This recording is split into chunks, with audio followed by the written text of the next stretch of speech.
दोस्तों, अफ्रीका महाद्वीप प्रकृति द्वारा बनाया गया अनेकों घातक जीवों का घर है। जहां भारत जैसे देशों से जीवों की अनेकों प्रजातियां विलुप्त हो चुकी है, वहीं अफ्रीका करोड़ों जीवों के रहने के लिए आज भी बिल्कुल आदर्श माहौल लिए हुए है, जिसका एक ही कारण है यहाँ इंसानी आबादी का कम होना।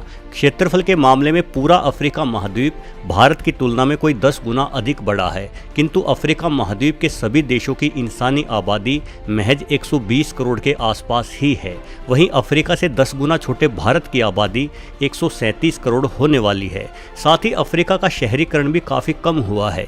कुछ एक अमीर देशों को छोड़ दे तो यहाँ की इंसानी आबादी का एक बड़ा हिस्सा आज भी जंगलों के आसपास बने गाँवों में ही रहता है। जाहिर है, इंसानों की इस कम दखल अंदाजी के चलते अफ्रीका में जानवरों की जिंदगी हमेशा से ही फलती फूलती आई हैं, जिस वजह से दुनिया भर के जीव विज्ञानी, जंगली जीवन पर फिल्म बनाने वाले कैमरामैन या जंगली जीवन को देखने की चाहत रखने वाले सैलानियों के लिए अफ्रीका से बढ़िया कोई जगह नहीं है। लेकिन आप अगर यहाँ घूमने जाना चाहते हैं तो यहाँ के जंगली जीवन को जानते समय आपको हर वक्त बेहद चौकन्ने और सावधान रहने की ज़रूरत है। यहाँ के खूंखार जानवर बिना किसी चेतावनी के हमला कर देने में माहिर हैं। ऐसा ही एक घातक जीव है खूंखार जंगली भैंसा, जिसे कैफ बुफेलो के नाम से भी जाना जाता है। ये जानवर इंसानों की जान लेने के मामले में इतना अधिक बदनाम है कि इन जंगलों में रहने वाले आदिवासी लोग इस भैंस को काली मौत के नाम से पुकारते हैं। आमतौर पर हमें लगता है कि जंगल में शेर ही सबसे खतरनाक है और हमें शेरों से ही सावधान रहने की ज़रूरत है, इसलिए हम इन भैंसों से संभावित खतरे को नज़रअंदाज कर देते हैं। यही कारण है कि हर साल करीब 200 लोग इन्हीं जंगली भैंसों के हमलों का शिकार होकर बेमौत मारे जाते हैं। अफ्रीका में कोई अन्य जीव एक साल में इतनी अधिक इंसानी जानें नहीं लेता, शेर भी नहीं। ये भैंसे 5.5 फीट ऊंचे और 8 फीट तक लंबे हो जाते हैं। इनका वजन 1000 किलो तक हो सकता है। भारी शरीर होने के बावजूद भी ये भैंसे 45 किलोमीटर प्रति घंटे की रफ्तार से दौड़ सकती हैं। इतनी रफ्तार से इसकी टक्कर किसी इंसान के लिए एक छोटे ट्रक के साथ हुई टक्कर जितनी ही घातक होगी। साथ ही इनके पास 3 फीट लंबे सींग भी हैं, जो इतने नुकीले हैं कि अनेकों बार शेर की मजबूत त्वचा को फाड़ते हुए शेर की पसलियां तक तोड़ डालते हैं, जिससे शेर का तुरंत काम तमाम हो जाता है। भैंसों के सींगों का अध्ययन करके इनकी उम्र को जाना जा सकता है। आमतौर पर जो भैंसा जितनी बड़ी उम्र का होता है, उसके सींगों के मध्य की गहराई उतनी ही अधिक हो जाती है। साथ ही उसके सींगों पर हर साल एक नई लहरनुमा आकृति भी बनती रहती है। इन भैंसों की खोपड़ी बेहद ही मजबूत होती है, जो 450 किलोग्राम प्रति इंच की टक्कर झेल सकती है। इस मजबूत खोपड़ी की टक्कर इतनी जोरदार होगी कि यदि ये टक्कर सीधे छाती पर पड़ती है तो टक्कर लगने वाले जीवों के फेफड़ों के अचानक से सिकुड़ने के कारण फेफड़ों की सारी हवा एकदम से बाहर आ जाएगी और पल भर में ही ऑक्सीजन का स्तर गिरने के कारण टक्कर खाए जीव को तुरंत दिल का दौरा पड़ जाएगा, जिस कारण वो जीव मौके पर ही मारा जाएगा। किंतु भैंसों के बारे में सबसे घातक बात है इन भैंसों का एक साथ झुंड में रहना। ये 50 से लेकर 100 तक की संख्या में झुंड बनाकर रहती हैं और मौका मिलते ही पूरा का पूरा झुंड एक साथ ही अपने विरोधी पर हमला कर देता है। मार्च महीने से मादा भैंसों का प्रजनन काल शुरू होता है तो नरों का प्रजनन के साथ साथ लड़ाइयों का दौर भी शुरू हो जाता है। मादाओं की गंध पाकर कई सारे भैंसे एक साथ ही उनकी ओर आकर्षित होते हैं, जिसका परिणाम भयंकर लड़ाई ही है। भैंसे बेहद ही हठी होते हैं। आपसी लड़ाइयों में कोई एक भैंसा मारा भी जाता है तो भी जीतने वाला भैंसा घंटों तक उस मरे हुए भैंसों पर सींगों से प्रहार करना जारी रखता है। मार्च महीने से चला मिलन काल मई महीने में जाकर समाप्त हो जाता है। मादा करीब 9 से 11 महीनों तक गर्भवती रहती है और एक ही बच्चे को जन्म देती है। भैंस का नवजात बच्चा पैदा होने के बाद कुछ मिनटों के अंदर ही खड़ा होकर चलने की कोशिश शुरू कर देता है। खड़ा होते ही इसका पहला प्रयास दूध पीना होता है। लगभग 3 से 4 दिन में तो छोटे बच्चे खड़े होने और चलने में माहिर हो जाते हैं। किंतु भैंसों का ये लड़कपन उनके जीवन का सबसे मुश्किल काल होता है।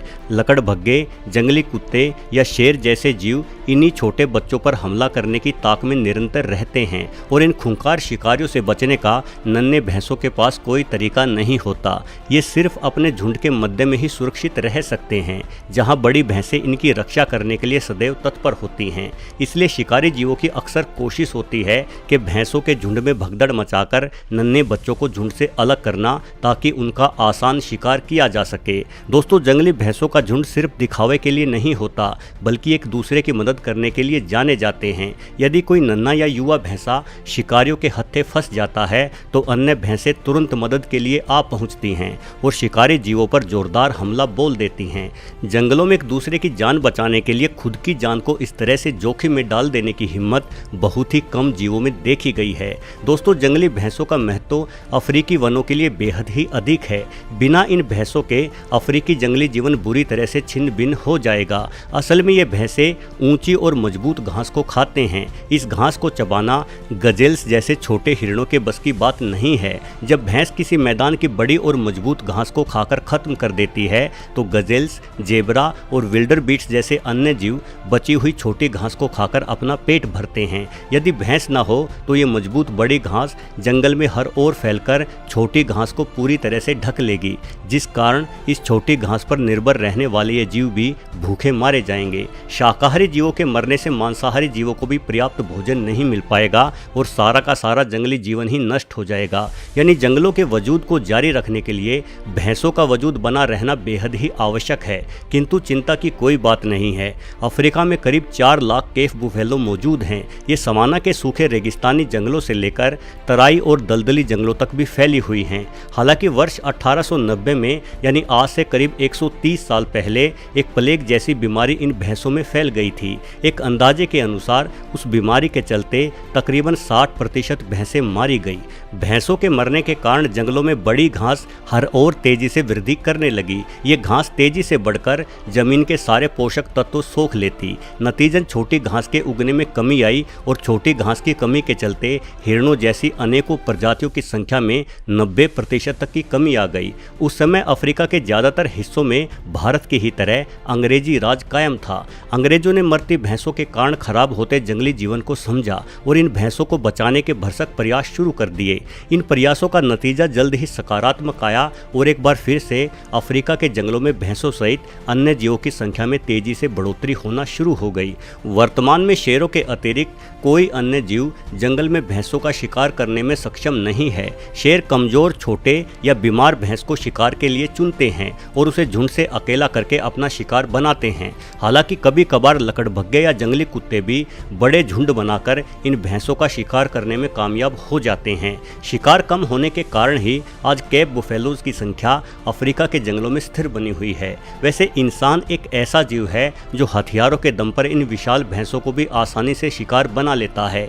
इनके मांस और सींगों के लिए इनका शिकार किया जाता है। माना जाता है कि भैंसों की जीभ का मांस खाने में बेहद ही स्वादिष्ट लगता है और इसे खाने से अनेकों बीमारियों से मुक्ति भी मिलती है।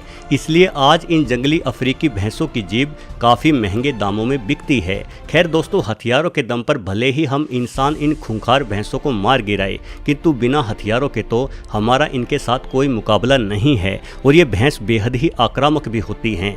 इसलिए यदि कभी आप अफ्रीका के जंगलों में घूमने जाएं तो इन भैंसों का सम्मान करते हुए सदैव इनसे दूरी बनाए रखें। वीडियो देखने के लिए आपका बहुत बहुत धन्यवाद।